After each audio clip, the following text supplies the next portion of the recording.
જય શ્રી કૃષ્ણ મિત્રો, સ્વાગત છે તમારું અમારી યુટ્યુબ ચેનલ ચેતન ગોહેલ વ્લોગ્સમાં।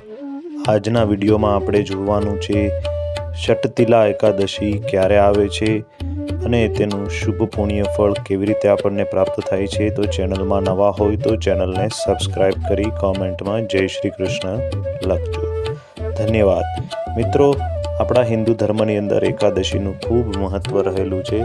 ષટતિલા એકાદશીની શરૂઆત 24 જાન્યુઆરી 2025ના રોજ સાંજે 7:24થી થાય છે અને પૂર્ણાહુતિ 25 જાન્યુઆરી 2025ના રાતે 8:31 કલાકે થાય છે।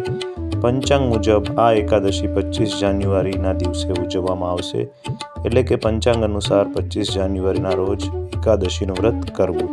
ત્યારબાદ પારણાની જો આપણે વાત જોઈએ તો એ 26 જાન્યુઆરી 2025ના રોજ સવારે 7:12 લઈને 9:21 સમયગાળા દરમિયાન કરવામાં આવશે, તો જેની નોંધ લેવા વિનંતી છે। મિત્રો, ષટતિલા એકાદશીનું વિશેષ મહત્ત્વ આપણા ધાર્મિક શાસ્ત્રોમાં બતાવેલું છે। સંબંધિત માન્યતા એવી છે કે હજારો વર્ષની તપસ્યા, કન્યાદાન અને સુવર્ણના દાન જેટલું જ અથવા તો તેનાથી પણ વધારે પુણ્ય ફળમાં એકમાત્ર ષટતિલા એકાદશીના વ્રત અને ઉપવાસ કરવાથી આપણને પ્રાપ્ત થાય છે। તો આ એકાદશીના દિવસે લક્ષ્મીનારાયણની પૂજા કરવામાં આવે છે। આપણે ખ્યાલ છે એ મુજબ ભગવાન વિષ્ણુની પૂજા આ દિવસે વિશેષ રૂપમાં કરવામાં આવે છે। સાથે સાથે આ દિવસે તુલસી પૂજનનું પણ વિશેષ પ્રકારનું મહત્ત્વ રહેલું છે।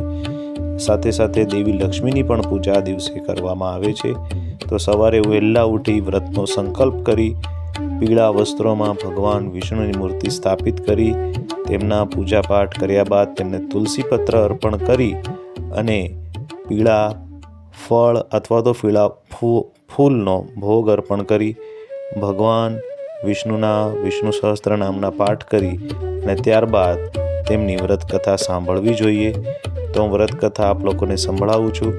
આપ મનમાં ભગવાન વિષ્ણુનું સ્મરણ કરી આ વ્રતકથા સાંભળો। ઓમ નમો ભગવતે વાસુદેવાય નમઃ। મિત્રો, પ્રાચીન કાળની વાત છે। પ્રાચીન કાળમાં મૃત્યુલોકમાં એક બ્રાહ્મણી રહેતી હતી અને તે હંમેશા વ્રત કરતી હતી। એક સમયે એક મહિના સુધી એ વ્રત કરતી હતી। આ વ્રત કરવાથી તેનું શરીર અત્યંત દુર્બળ થઈ ગયું, પણ તે અત્યંત બુદ્ધિમાન હતી અને દેવતાઓ અને બ્રાહ્મણોને નિયમિત રીતે એ પૂજાપાઠ કરતી હતી અને તેમના વ્રત કરતી હતી, પરંતુ તેમણે ક્યારેય પણ અન્નનું અને ધનનું દાન કર્યું ન હતું। એક વખત ભગવાને વિચાર્યું કે બ્રાહ્મણીએ તો ખૂબ બધા વ્રત કરી અને તેમનું શરીર શુદ્ધ કરી લીધું છે, હવે એને વિષ્ણુલોક તો પ્રાપ્ત થઈ જશે, પરંતુ તેણે ક્યારેય અન્નનું દાન કરેલું નથી, આથી તેમની તૃપ્તિ કઠિન થશે।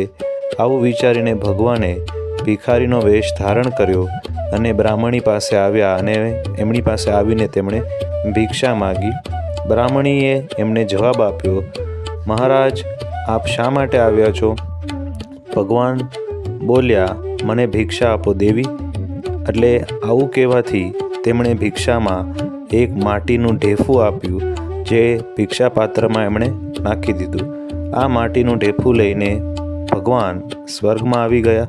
થોડા સમય પછી બ્રાહ્મણીએ પણ પોતાના શરીરનો ત્યાગ કરી દીધો અને તે પણ સ્વર્ગમાં આવી ગઈ।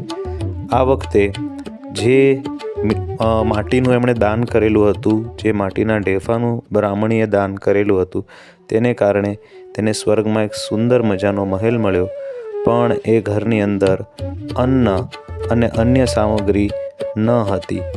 આથી બ્રાહ્મણી ડરી ગઈ અને ભગવાન પાસે આવી અને કહેવા લાગી, હે ભગવાન, મેં તો મૃત્યુલોકમાં આપના માટે ઘણા બધા પ્રકારના વ્રત કરેલા છે અને વ્રત ઉપરાંત મેં ઘણી બધી પૂજા પણ કરેલી છે, પરંતુ મારા ઘરમાં અન્ન અને તમામ વસ્તુઓ જે છે એ શૂન્ય છે, એટલે કે નથી। આનું કારણ શું છે? આ પ્રશ્ન પર ભગવાને એને જવાબ આપ્યો, સૌથી પહેલાં તું ઘરે જા, ત્યાં દેવ સ્ત્રી તારી પાસે આવશે અને એને પાસેથી તું પહેલાં ષટતિલા એકાદશીનું પુણ્ય અને વિધિ જાણી લે અને ત્યાર પછી તારા ઘરના દ્વાર ખોલજે। આવા વચન સાંભળી તે પોતાના ઘરે ગઈ જ્યારે ત્યાં દેવસ્ત્રી આવી ત્યારે એમણે દ્વાર ખોલવાનું કહ્યું તો બ્રાહ્મણીએ કહ્યું, પહેલાં મને તમે ષટતિલા એકાદશીનું મહત્ત્વ સમજાવો. અને આમાંથી એક દેવસ્ત્રીએ તેને ષટતિલા એકાદશીનું મહત્ત્વ સમજાવ્યું અને વ્રતની વિધિ કહી. બ્રાહ્મણીએ તરત જ દ્વાર ખોલ્યું અને દેવાંગનાએ જોયું કે આ તો એક ગંધર્વ છે અને અસુર છે અને એના જેવી જ એક માનુષી છે. જે રીતે વ્રતની કથા સાંભળી અને વ્રતની વિધિ જાણી એ રીતે જ બ્રાહ્મણીએ એમનું વ્રત કર્યું અને એના પ્રભાવથી એ સુંદર અને રૂપવતી થઈ ગઈ અને એના ઘરની અંદર અન્ન અને સામગ્રીના ભંડાર ભરાઈ ગયા. આ જ કારણે મનુષ્યને ષટતિલા એકાદશીનું વ્રત એ કોઈ પણ પ્રકારના લોભ ન કરી અને તલનું દાન કરીને કરવું જોઈએ, જે અનેક પ્રકારના કષ્ટ, દુર્ભાગ્ય, દરિદ્રતા અને તમામ પ્રકારના પાપને નષ્ટ કરી મોક્ષની પ્રાપ્તિ કરાવે છે. આ દિવસે પૂજા કરવી જોઈએ. હવન, પ્રસાદ, સ્નાન, દાન, ભોજન અને તર્પણ, જેની અંદર તલનો ઉપયોગ કરવામાં આવે છે, એ રીતે પિતૃતર્પણ પણ આ દિવસે તલનો ઉપયોગ કરીને આપણે કરવું જોઈએ. તો મિત્રો, આ હતી ષટતિલા એકાદશીની વ્રત કથા. મિત્રો, હવે આપણે આગળ જાણીએ કે ષટતિલા એકાદશીના દિવસે દાનનું શું મહત્ત્વ છે. આ એકાદશીના દિવસે આ 5 વસ્તુનું જો આપણે દાન કરીએ તો આ એકાદશીનું એ પુણ્ય આપણા પર અપરંપાર કૃપા વરસાવે છે. તો ષટતિલા એકાદશીના દિવસે આમ તો તલનો ઉપયોગ 7 રીતે કરવામાં આવે છે, તેથી જ આ એકાદશીને આપણે ષટતિલા એકાદશી કહીએ છીએ. આ દિવસે ભગવાન વિષ્ણુ, માતા લક્ષ્મીની પૂજા કરવાથી ભક્તોને ઈચ્છિત ફળની પ્રાપ્તિ થાય છે. અને જો આ દિવસે તમે ઉપવાસ ન રાખી શકો તો પણ આ દિવસે કેટલીક વસ્તુનું તમે દાન કરશો, જેનાથી આપણને મહાન પ્રકારના પુણ્યની પ્રાપ્તિ થઈ શકે છે. આ દિવસે સર્વપ્રથમ આપણે ગરીબોને કપડાનું દાન કરીશું, એ શુભ માનવામાં આવે છે. જો આપ ઠંડા વિસ્તારમાં, એટલે કે અત્યારે ઠંડીની ઋતુ ચાલુ છે, તો ગરમ કપડાનું દાન કરી શકો છો. આ દાન કરવાથી ઘરમાં સુખ શાંતિ આવશે. ત્યારબાદ તલના દાનનો વિશેષ ઉપયોગ છે. ષટતિલા એકાદશીનું નામ તલના 7 ઉપયોગો, જેમ કે સ્નાન, દાન, ઘસવું, હવન, અર્પણ, સેવન અને માલિશ પરથી રાખવામાં આવેલું છે. આ દિવસે પાણીમાં તલ નાખી સ્નાન કરવું, તલની પેસ્ટ લગાવી શકાય, હવનમાં તલનો ઉપયોગ કરવો, તેમનું સેવન કરવું અને તલનું દાન કરવું જોઈએ, જે અત્યંત શુભ માનવામાં આવે છે. આમ કરવાથી ભગવાન વિષ્ણુની અનંત કૃપા આપણા પર વરસે છે અને આપણી મુશ્કેલીઓ દૂર થાય છે. મિત્રો, આ દિવસે ત્રીજા પ્રકારનું દાન જોઈએ, જે પૈસાનું દાન છે. તો આપણાથી બની એટલે શક્ય હોય તો જે આપણી શક્તિ મુજબ આપણે પૈસાનું એટલે કે ધનનું દાન કરી શકીએ છીએ, જે કરવાથી દેવી લક્ષ્મીના આશીર્વાદની આપણને પ્રાપ્તિ થાય છે. ત્યારબાદ ચોથા પ્રકારનું દાન છે ખોરાકનું દાન. આ દિવસે જરૂરિયાતમંદ લોકોને આપણે ભોજન કરાવવું જોઈએ. આપણા હિન્દુ ધર્મમાં અન્નદાનને મહાન દાન માનવામાં આવે છે.